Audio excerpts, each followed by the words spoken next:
All right, guys, welcome back to the Dr. Medic channel. As you can see behind me, we're obviously here in beautiful state of Maryland in the United States with Maryland State Police's Trooper 1 AW-139 helicopter. Today, I'm going to do a quick little review of this thing, and then we're going to do a walk around, and then we're going to jump inside and check out some of the cool medical stuff that they have and some of the cool resources that they have.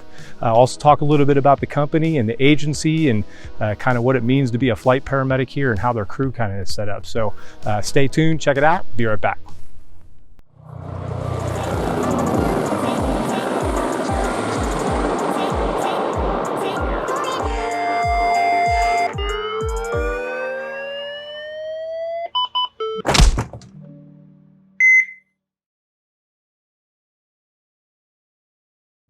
All right, so this service really needs very little introduction. This is a state-run air ambulance service that is run through the Maryland State Police. It's got so many unique features, but it's absolutely amazing in the resources that they're able to provide the citizens of Maryland. A couple of the big ticket items with this service. They are a two-pilot service, so they do not fly this aircraft with anything less than 4 people on board. So they have 2 pilots up front and 2 paramedics in the back. The paramedics in the back, though, are also Maryland State Police officers. So they do have to go through the Law Enforcement Academy. They're sworn officers. They do carry a firearm when they're on duty, and they're just the same as any other Maryland State Police officer, with the exception that they also get to fly on this cool helicopter and run these extra missions. They've got 3 or 4 big missions. They do search and rescue, they do law enforcement, they do medevac, and they also partner with Homeland Security for some added missions as well. Right now, they have 7 bases around the state. All of them fly this AW-139 since 2013. Before that, they used to fly Dauphines since I think probably 1989. This agency goes way back all the way to the 50s, where they first started flying aircraft with the Maryland State Police. And then in 1970, I'm pretty sure Maryland State Police holds the initial record for being the first air ambulance in the United States to transport a civilian from the scene to the hospital. And I believe that was in a Bell 206, but in a Bell 206 Jet Ranger. So you know how small and tight that aircraft is. And over the years, one of the things that I've really learned talking to the guys and gals here at this agency is that they've done so much to learn from mistakes that have happened in the past over the last 50 or 60 years to get them to the point where they have so much safety, so much redundancy, and so many resources. It's a big twin-engine aircraft, 2 pilots, 2 paramedics, any type of safety resource that you could possibly want, they have. They're a wonderful agency. They're spread out all across the state. They focus heavily when it comes, at least when it comes to the medevac stuff, they focus heavily on scene flights and rescues and traumas, things that are very, very time sensitive, that are going to be going straight to the hospital, either over here to shock trauma or to Johns Hopkins University or Johns Hopkins Hospital here in Baltimore. They do hoist work, they do search and rescue, and they also do the law enforcement. So let's walk around the helicopter first. Let's check it out a little bit, and then we'll see some of the other cool things that they might have inside and some of the other resources they have. So Trooper 1 is actually based here at Martin State Airport, which is in a little town called Middle River, Maryland, about 25 minutes east of downtown Baltimore. But it's also home to the Glenn L. Martin Aviation Museum, which has some pretty cool aircraft, including this Cobra and Huey.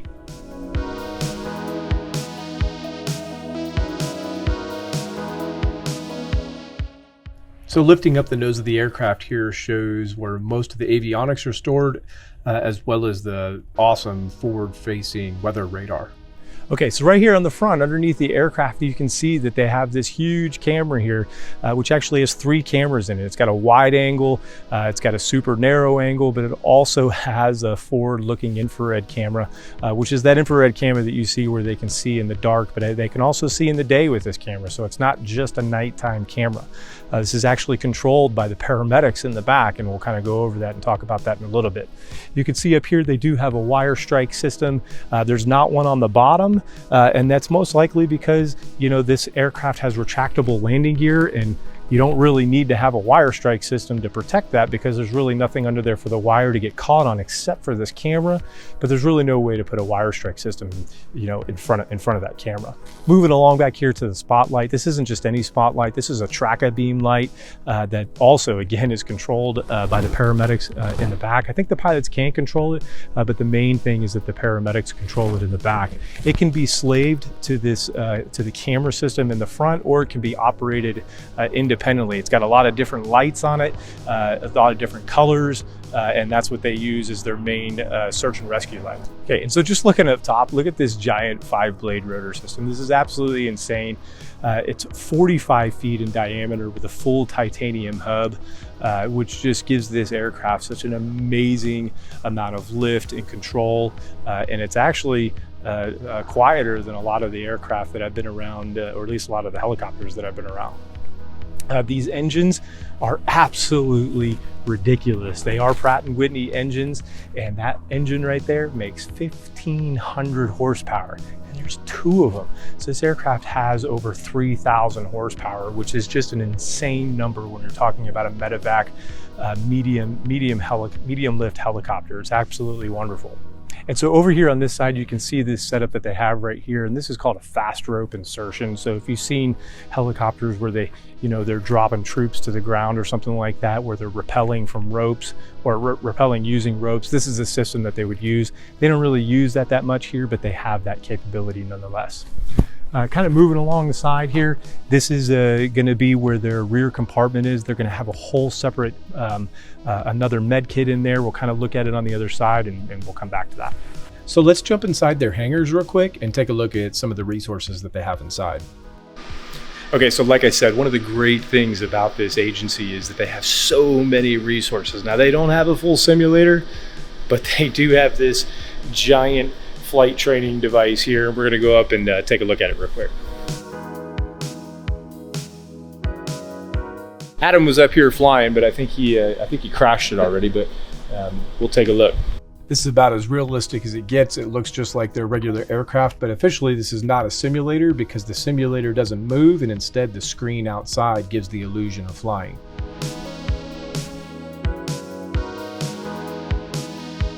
This is what happens when you put 2 paramedics in the pilot seats.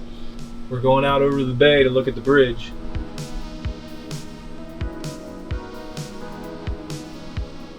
I know it's a little dim right here, but it's extremely realistic and just a fantastic training tool to have for their pilots.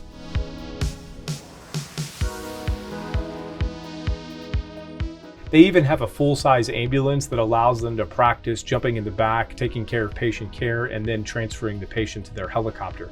And they even have a full-size AW-139 that was a decommissioned aircraft, and they can practice all of their medical simulations in the back of this aircraft. And then up above that fuselage, they actually have a full-size hoist training setup where they can practice taking a patient in and out of the helicopter on the hoist.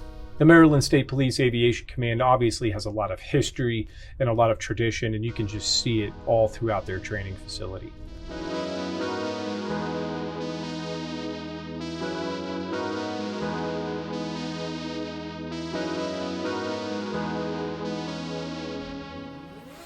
Now, Maryland State Police Trooper 2 did have a fatal accident back in 2008 where their AS-365 Dauphine did have a crash.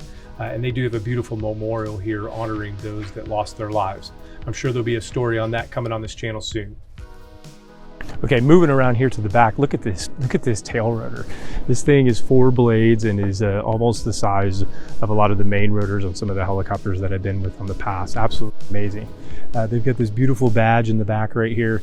And when you take a look at this badge, above it is a star that they use as kind of just a remembrance to honor the fallen that they've had within the Maryland State Police over the years. Dude, check out this horizontal stabilizer. This is absolutely ridiculous. This thing, the stabilizer is almost big enough to be one of the main wings on some of these aircraft, but it's got these little winglets like on a 737, 800 or 900 or Max or something like that, which is super cool. Moving along here to the other side of the aircraft, you can see the exhaust port of one of the engines. Absolutely amazing, big old titanium exhaust right there. And then moving into their storage, you can see they have they have a folding backboard here. It's not for spinal immobilization. It's really for moving the patient when they're doing some hoist work. They also have a rescue basket from the that they utilize, as well as a whole spare med kit, because remember, they do have 2 paramedics that are on this aircraft, and they have the capability to transport more than 1 patient. One thing, you know, most ambulances have the capability to transport more than 1 patient too, but you typically don't have 2 ALS bags. These actually have 2 monitors and 2 ALS bags in case they got to transport 2 patients, which is absolutely amazing. Moving around to the other side here, and you do see that they have a fast rope insertion on this side as well. It's a lot shorter because they have the hoist that's in the way, but again, they really don't use this too much anymore anyway. However, check out this hoist. It is a fold-away hoist, which helps a little bit with aerodynamics, but this one right now is currently folded in. And so it comes out a couple feet to the side of the aircraft, and this is obviously what they use to be able to hoist patients up out of swiftwater rescue, off of a cruise ship, off of a cargo ship, off of a rooftop. Anytime that they need to hoist somebody, this is what they're going to use. And then they got a flight. Now, I was going to go on the flight with them, but this particular flight was actually what they call a go team flight, where they have to fly over to shock trauma hospital and pick up a surgeon as well as a CRNA, and they actually take those folks out to the field if they suspect some type of prolonged extrication or possibly the need for some type of field amputation or something like this. So even with this giant helicopter, there wasn't enough room for me. But while I was waiting for them to return, it was no big deal, because this cool Saratoga pulled up, which is actually also a part of Maryland State Police Aviation Command. And they actually use this for logistics and resupply missions all across the state. Okay, so moving inside the aircraft now, they have a great system up here with these ropes for holding on, which are pretty cool little flexible handles. You'd think that the ones like this might be a little bit better, but I really like these flexible handles. That's actually pretty cool. Over here, this is their joystick that they're going to have to be able to control both the boom for the actual hoist itself to rotate it in and out, and then the up and down on the actual cable itself, as well as they actually have the ability, if it's in full autopilot mode, to be able to move the aircraft a little bit forward, a little bit to the side, based on their need to be able to get to the patient. Okay, so jumping down to their litter system, they've got their burrito bag. I don't know what anybody calls that. I always call it a burrito bag to cover the patient up. They have their Zoll ProPack monitor, and then they have their ALS kit that's going to have all of their medications in it, their intubation equipment, and they do use video laryngoscopy here. And all of that stuff would be inside this kit. Moving over here, they're just going to have a couple pieces of extra storage over here, where they've got a sharps container, they've got some soft stuff like 4x4s and bandages and IV stuff and stuff like that. They're going to be kept in here. These are just going to be some extra harnesses, because there's lots of different places to clip in. They can clip into these harnesses, they can clip into these ones that are up top. Lots of different places that they can clip in. Obviously, we have one of the seats right here. They're really not designated seats. They can move around depending on the mission. There are 3 seats back here. Like I said, there's going to be 2 paramedics back here for every single flight, but they're going to sit wherever they need depending on what their mission is. And they do call it a mission here. I know that a lot of air ambulance services try to get away from the word mission, but this is kind of a different service. They're pretty hardcore with their want and their ability to get out there and rescue patients and to rescue people, as opposed to only being able to provide medical care. And most air ambulances, that's what you're doing. You're providing the highest level of critical care, pre-hospital medicine that you possibly can. And they do that here too, but they're also rescuing people. I mean, they're saving people in swiftwater rescues or off of ships, or they're doing search and rescue. So they have a lot of different missions that they do. So I fully support them calling them missions. So moving over here to the kind of the forward bulkhead that they have in the back of the medical compartment here. This is a Revell ventilator. So this is what's going to breathe for the patient. A lot of you guys are already flight paramedics, so you know this is a very, very common ventilator. It works great. Here's their second ProPack. Remember, I told you they could put 2 patients in here. So they've got the one ProPack down here. They've got the second one back here. And so that if they need to monitor 2 patients, they can do that. Okay, now moving over to the seat over here, this is the cool seat because that seat actually can scoot forward and turn around for a different mission. The way that it's set up right now is we could actually move this litter right here if we had to, so that the paramedic in either of these seats could actually manage the airway, which is great. And a lot of aircraft can do that, but there's obviously, as you can see, there is a lot of room in here to actually move this litter system around so that you can manage patient care. Okay, but that seat over there, remember I told you they do a lot of different missions. They can move that seat forward and turn it around and make it face forward. And then you see the screen there as well as the controls that they have down there. And this is how they are controlling those forward cameras that I told you about that are out front. The day cameras, the forward-looking infrared camera, as well as the spotlight, they control it all from this panel with these two different controllers. They also have their radio system here, and they're in constant communication with the pilot up front, and so that the pilots do not have to worry about managing the cameras. Again, they have so much redundancy and safety, it's ridiculous. The pilots are up front and are worried about navigating congested airspace and being safe and avoiding obstacles and being able to delegate tasks to each other so that they're spreading the load a little bit, and they don't have to worry about the camera system because the paramedic who's in the back here is controlling it all. Absolutely amazing.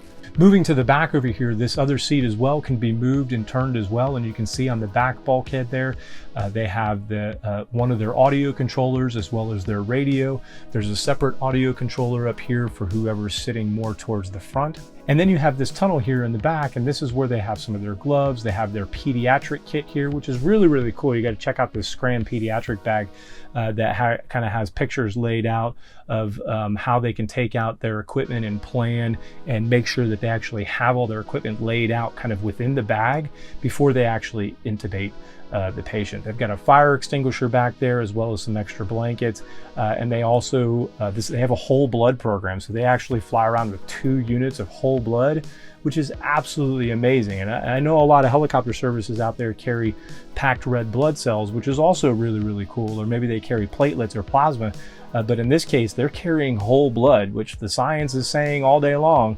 that the whole blood is going to lead to better outcomes and is far better for resuscitation than splitting it into its parts, at least pre-hospitally. And again, these whole blood programs are new, but it's super badass that they're actually doing that here, and they're doing it all around the state. I just want to try to emphasize how much room there is back here. So many of the medical helicopters that exist out there are A-Star 350s or EC-130s or Bell 206s or Bell 407s, and you could fit the entire interior compartment of any of those aircraft just in the back of this one, right? And so there is a lot of room to move around and manage the patient, and you can tell that this is a far more comfortable environment. But they're also doing hoist work. They're rescuing patients from the ground, and so they have to have more room back here than some of those other aircraft.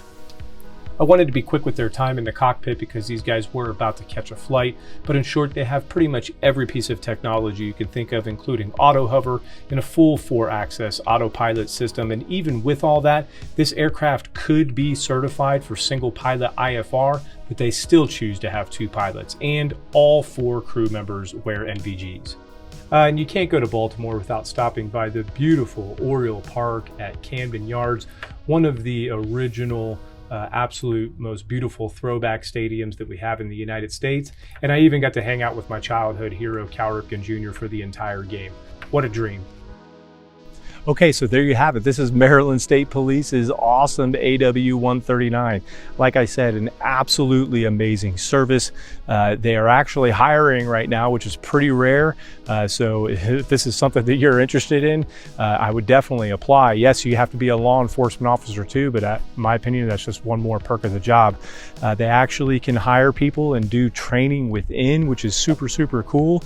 And there's bases all over the state, and you get to fly on the coolest helicopter in the entire world, or at least one of the coolest helicopters. Like I said, a big thank you to them for accommodating me. If you get a cool helicopter you want me to check out, send me an email or hit me up. Otherwise, be safe, and we'll see you on the next episode.